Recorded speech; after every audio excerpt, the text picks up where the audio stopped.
Faqja na ishte dikur kujton doktor Muhamet Mashalin, mjekun e të varfërve. Ai nuk pati kur makinë, nuk pati kur telefon, nuk jetoi kur në luks. E megjithatë, ai shpëtoi më shumë jetë se sa shumë spitale së bashku. Doktor Muhamet Mashali, i njohur si mjeku i të varfërve, ishte shumë më tepër se një profesionist i shëndetësisë në Egjipt. Ai ishte një mrekulli e gjallë, një legjend që ecte rrugëve të qytetit Tanta, në deltën e Nilit, me këmbët në pluhur dhe me zemrën tërësisht të përkushtuar ndaj atyre që kishin nevojë. Për më shumë se 50 vjet, ai shkonte çdo ditë në klinikën e tij modeste. Trajtonte deri në 50 pacientë në ditë, shumicën pa marrë asnjë darkë.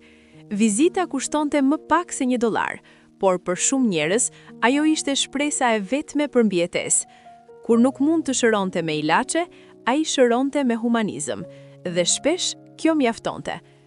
Pasi u diplomua me nderime në vitin 1967, misioni i tij lindi nga një premtim i shenjtë. Pasi pas sakrificat e mëdha të atit për të paguar studimet e tij, ai u betua se kurrë nuk do t'i kërkonte një të varfri para për një vizitë mjekësore. Dhe këtë premtim e mbajti deri në frymën e fundit. Kur një biznesmen i pasur nga gjiri persik u përpoq ta shpërblente me $20.000, një makinë dhe një apartament, ai i shiti gjithçka dhe bleu pajisje mjekësore për klinikën, që të mund të vazhdonte shërbimin për të varfrit. Musliman apo të krishter, të pasur apo të varfër, për të nuk kishte dallim. Ai nuk trajtonte fe, ai trajtonte njerëz. Punonte mbi 10 orë në ditë, jepte nga koha e tij, nga rroga e tij dhe shpesh edhe nga ajo që nuk kishte. Madje vendoste para në xhepat e pacientëve që ata të mund të blinin ilaçet e përshkruara. Një mjek me shpirtin e një shenjtori, një hero pa pelerin, por me një zemër sa pafundësia e qiellit. Doktor Muhamet Mashali u nda nga jeta në vitin 2020, në moshën 76 vjeçare.